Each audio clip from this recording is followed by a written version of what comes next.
Hello everyone, welcome back to my channel. कैसे हैं आप सब? आई होप आप सब बहुत अच्छे होंगे। तो फ्रेंड्स, आज के वीडियो में मैं फिर से लेकर आई हूँ आप लोगों के लिए कुछ किचन टिप्स, कुछ रेसिपीज़ और कुछ टिप्स जिनको मैं फॉलो करती हूँ अपनी किचन को स्मूथली रन करने के लिए, एक अच्छी मील्स को प्रिपेयर करने के लिए और अपने किचन टाइम को एंजॉय करने के लिए भी। क्योंकि कई बार क्या होता है, हमारा खाना बनाने का बिल्कुल भी मन नहीं करता है, तो हम क्या करते हैं, या तो हम बाहर से ऑर्डर करते हैं या तो बाहर खाना खाने जाते हैं। और ये आजकल ज़्यादा ना वीक में एक बार तो हो ही जाता है कि इतने सारे एक्स्ट्रा काम होते हैं कि हम खाना बनाने को हमेशा स्किप करने का ही सोचते हैं, जिसकी वजह से हेल्थ तो सफ़र करती ही है, पैसे भी ज़्यादा खर्च होते हैं। तो क्यों ना हम थोड़ा सा स्मार्टली वर्क करके अपने किचन को इस तरीके से फंक्शन करें कि जिस दिन हमारा खाना बनाने का मन ना भी हो तो भी हम एक वन पॉट मील तैयार कर सकें, और साथ में कुछ ऐसी डिशेस हम बनाकर रखें जो हमारे खाने को एक बहुत ही अच्छा टेस्ट देंगी और हमारे खाने को एनहांस भी करेंगी। तो चलिए फटाफट से देखते हैं कि किस तरीके से मैं छोटी छोटी चीज़ों का ध्यान रख के मील प्रेप भी करती हूँ, प्लानिंग भी करती हूँ और कुछ चीज़ों को तैयार करके अपने पास हमेशा रखती हूँ, ताकि जब भी मेरा खाना बनाने का मूड ना भी हो तो भी मेरे पास 15 मिनट में बनने वाली भी मील्स रेडी होती हैं और मैं फटाफट से खाना बनाकर फ्री हो जाती हूँ। तो चलिए बिना किसी देरी के वीडियो को शुरू करते हैं और देखते हैं कि कौन कौन सी वो छोटी सी चीज़ हैं जिनको आप भी शायद अगर यूज़ करेंगे तो आपके लिए भी काफ़ी हेल्पफुल रहेंगी। तो चलिए वीडियो को शुरू करते हैं।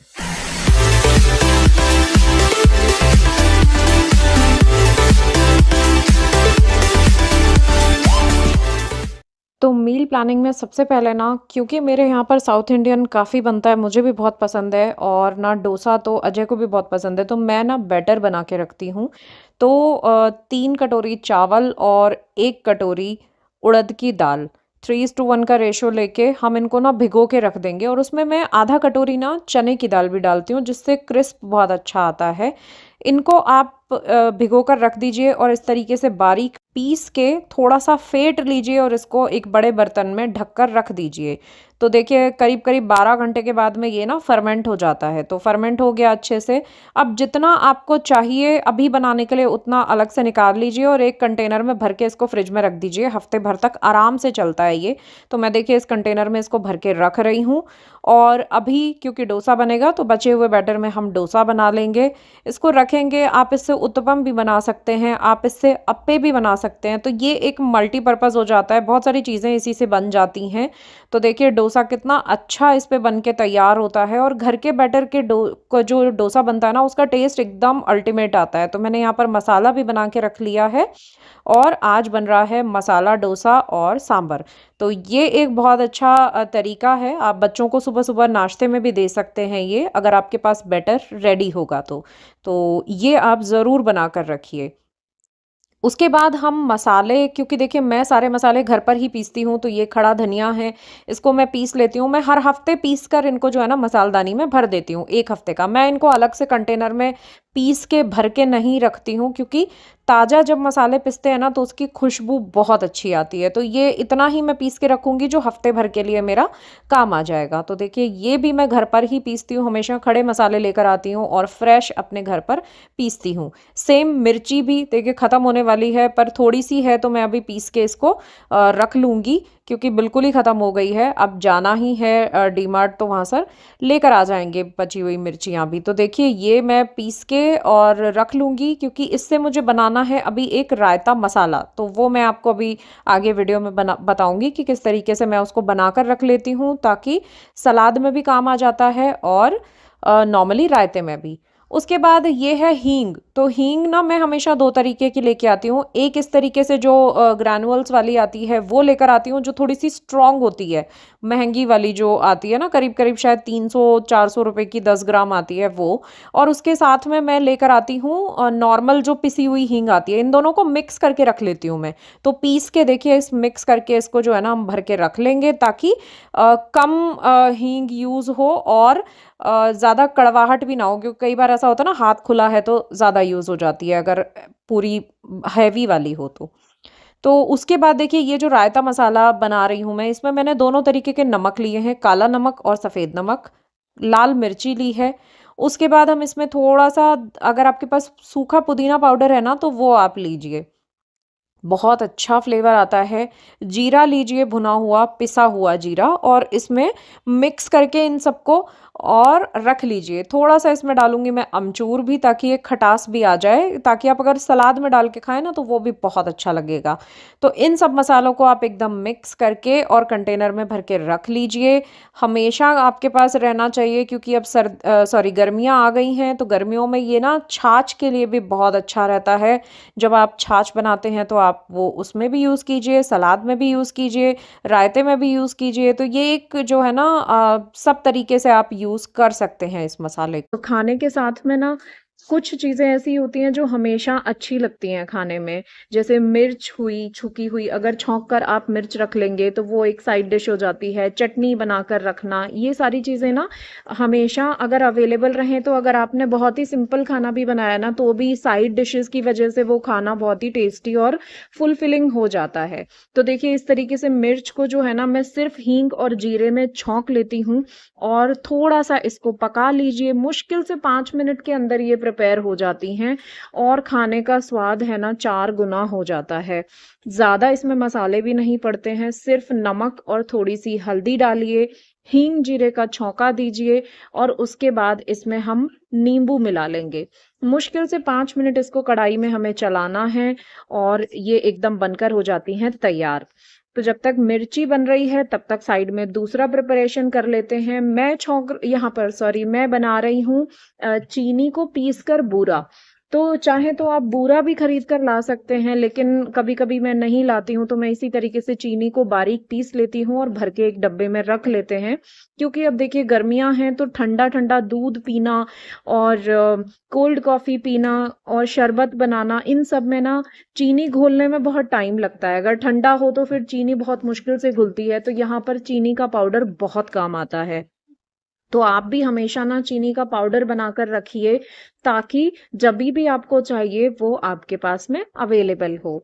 साथ-साथ में मैंने यहाँ पर इमली का जो एक पैकेट है, उसको मैंने पानी में भिगोकर रख दिया था 1 घंटे के लिए, तो इमली अच्छे से सॉफ्ट हो गई है। क्योंकि इमली का हम यहाँ पर पल्प बनाकर स्टोर करेंगे और साथ में इमली की खट्टी-मीठी चटनी भी बनाएँगे। तो देखिए ये इसमें ना बीज नहीं थे।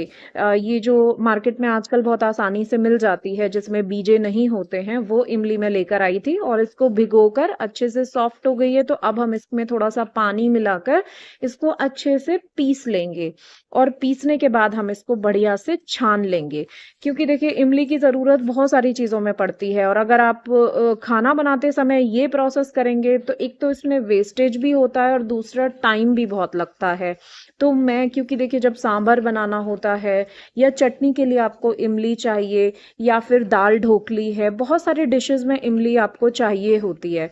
तो इसीलिए मैं हमेशा 1 मंथ के लिए इसको ना बनाकर 1 से 2 महीने आराम से मेरा चल जाता है 1 पैकेट, और मैं इस तरीके से इसको बनाकर हमेशा रख लेती हूँ।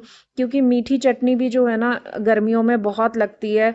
जब हम दही बड़े, पापड़ी चाट या कुछ भी इस तरीके का बनाते हैं ना, तो घर पर ही बनाकर अगर हम मीठी चटनी रखेंगे, तो वो बहुत काम आती है। तो देखिए यहाँ पर हमारी मिर्ची तैयार हो गई है, तो इसको निकाल लेंगे एक बाउल में, और उसके बाद में ना मैं इसमें नींबू मिला दूँगी। गरम-गरम कढ़ाई में मैंने नींबू नहीं मिलाया, वरना बहुत ज़्यादा धांस आती है, बहुत ज़्यादा ऐसा लगता है ना मिर्ची की धांस आती है, तो बहुत ही तेज़ धांस आती है उसकी, पूरे घर में भर जाती है। और मेरे यहाँ पे प्रॉब्लम ये भी है कि मेरा किचन काफ़ी पीछे है, जहाँ पर ना वेंटिलेशन बिल्कुल भी नहीं है। तो वहाँ पे क्योंकि चिमनी भी नहीं है और एग्ज़ॉस्ट भी नहीं है, तो और ज़्यादा प्रॉब्लम होती है। तो देखिए इस तरीके से मैंने इसमें नींबू मिला दिया है, अच्छे से इसको मिक्स कर लेंगे और किसी भी आप डब्बे में या कंटेनर में भर के इसको फ्रिज में रख लीजिए, और जभी भी आपको चाहिए, आपके पास मिर्चें हमेशा तैयार रहती हैं। तो मुझे तो ये इतनी पसंद है ना, कि मतलब मैं रोटी बिना किसी सब्ज़ी के भी मिर्च के साथ में खा सकती हूँ। तो यहाँ पर देखिए इमली भी हमारी पिस के हो गई है तैयार, और इसको अब हम अच्छे से छान लेंगे। क्योंकि इसमें बहुत सारे रेशे होते हैं, धागे-धागे से भी होते हैं ना, जो क्या बोलते हैं उसको, डंडी-डंडी होती है, तो वो काफ़ी रेशे उसमें होते हैं। तो इसको बढ़िया से हम छान लेंगे और अच्छे से छान कर फिर हम इसको जो है ना डीप फ्रीज़ करके रख देंगे।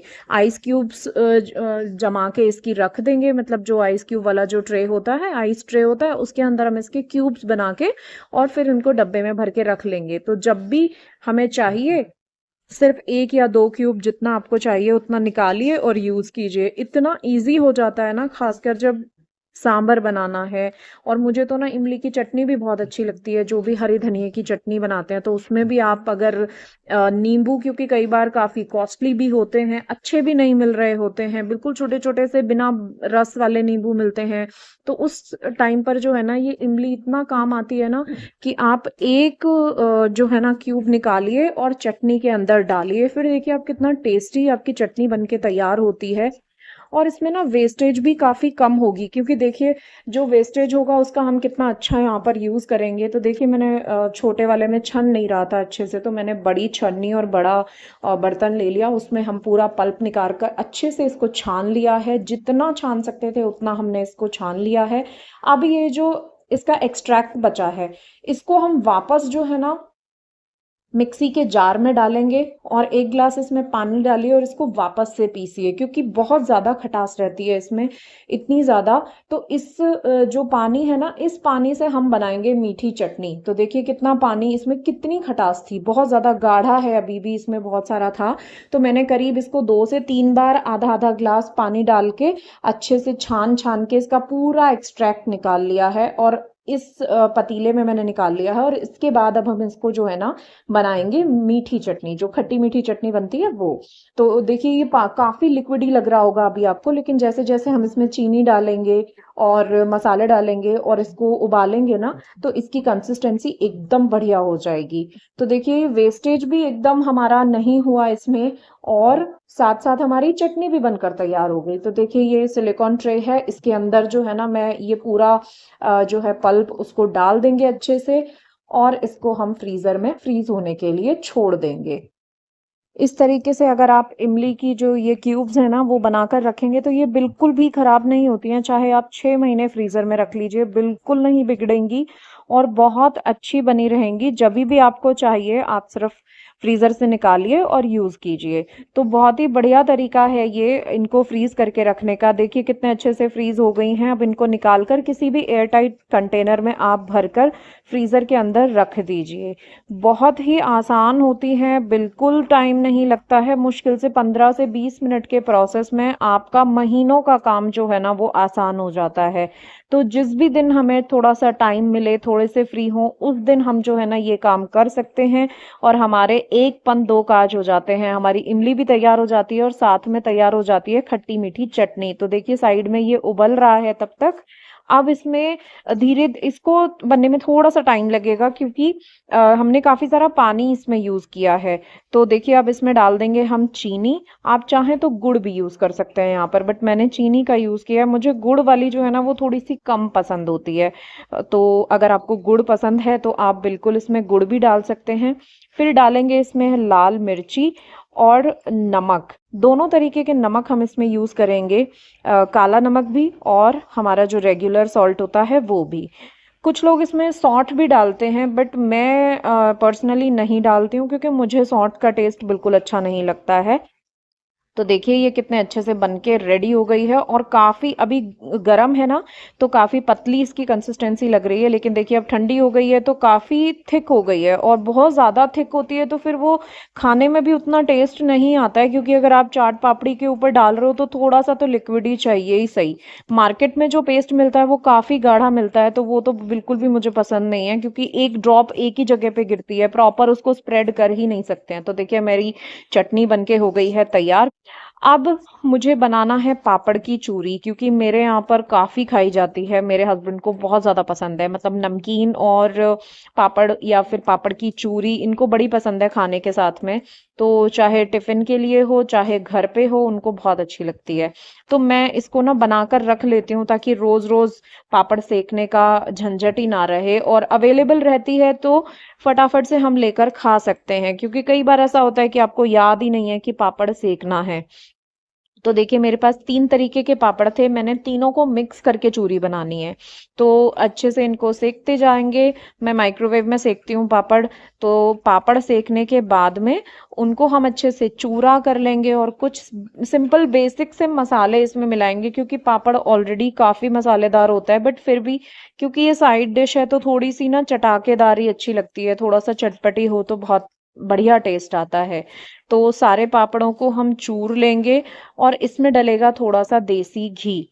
तो देखिए पापड़ हमारे सारे सिक के तैयार हो गए हैं। किसी भी बर्तन में आप इनको लीजिए, इनको चूरिए अच्छे से और देसी घी को थोड़ा-सा मेल्ट करके 3 से 4 चम्मच मैं इसमें देसी घी डालूँगी, ताकि जो मसाले हम ऊपर से डालें ना वो पापड़ के ऊपर चिपक सकें। तो हल्का-सा मॉइस्चर आ जाए, थोड़ा-सा चिकनाहट आ जाती है तो मसाले अच्छे से चिपक पाते हैं। इसीलिए हमें थोड़ा-सा देसी घी का यूज़ करना होता है। मतलब आप चाहें तो ऑयल भी यूज़ कर सकते हैं, बट देसी घी डालते हैं तो थोड़ा-सा टेस्ट भी बहुत अच्छा आता है इससे। तो देखिए 3 से 4 चम्मच डाल देंगे हम देसी घी, फिर इसके ऊपर हम डालेंगे थोड़ा-सा नमक, थोड़ी-सी लाल मिर्ची और मैंने डाला है थोड़ा-सा चाट मसाला।